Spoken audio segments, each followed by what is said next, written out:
Anusha Entertain Channel welcome you all.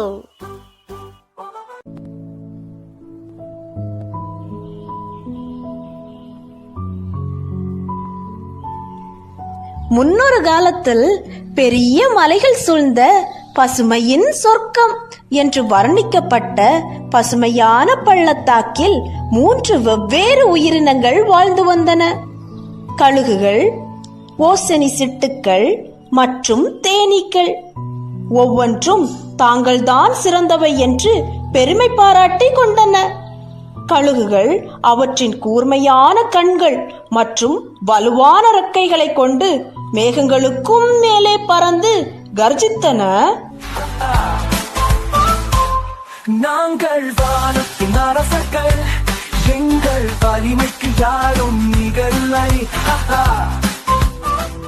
ஓசனி சிட்டுக்கள் சிறிய ஆனால் அதிவேகமானவை மற்றும் அழகானவை. அவைகள் எங்கள் வேகத்திற்கும் அழகுக்கும் எவரும் நிகரில்லை.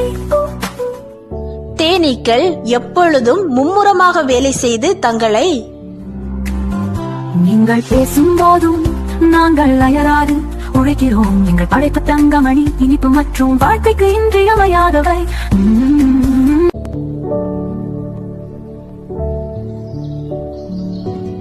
ஒரு நாள் பள்ளத்தாக்கில் ஒரு பெரிய புயல் வந்தது. இடி இடிக்க, காற்று முழங்க, மழை பெய்ய, வெள்ளம் படையெடுக்க பள்ளத்தாக்கே சீர்குலைந்தது. பூக்கள் உதிர்ந்தன, மரங்கள் வீழ்ந்தன, பல விலங்குகள் பசியால் துடிதுடித்தன. பள்ளத்தாக்கே வெறுமையுற்றது. கழுகுகள், ஓசனி சிட்டுக்கள் மற்றும் தேனீக்கள் அனைத்தும் உயிர் தப்பிய ஒரே பெரிய மரத்தின் கீழ் அடைக்கலம் புகுந்தன. அவைகள் கவலை தோய்ந்த முகத்துடனும் பசியுடனும் இருந்தன. பள்ளத்தாக்கை சரி செய்ய தங்கள் அனைவரின் ஒத்துழைப்பும் தேவை என்பதை உணர்ந்து கொண்டன.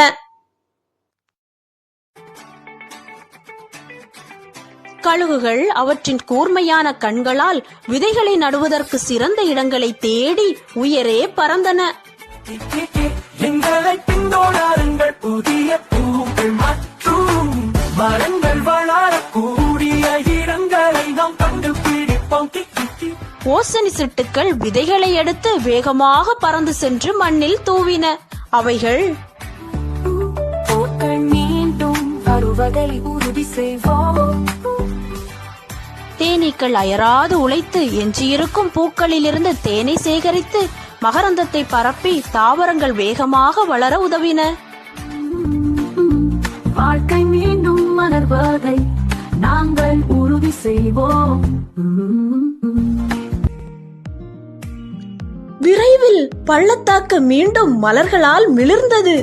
மரங்கள் உயரமாக வளர்ந்தன. காற்று உயிரோட்டம் பெற்றது. பள்ளத்தாக்கில் மீண்டும் வாழ்க்கை புத்துயிர் பெற்றது. கழுகுகள், ஓசனி சிட்டுக்கள் மற்றும் தேனீக்கள் அவற்றின் கடின உழைப்பால் விளைந்த வனத்தை கண்டு மகிழ்ந்தன. பள்ளத்தாக்கை புதுப்பித்தது எங்கள் தனிப்பட்ட பலமல்ல, நம் கூட்டு முயற்சியே என்றது கழுகு. ஓசனி சிட்டுக்களோ வேகமாக இருப்பது அன்று, கூட்டு முயற்சியே வென்றது.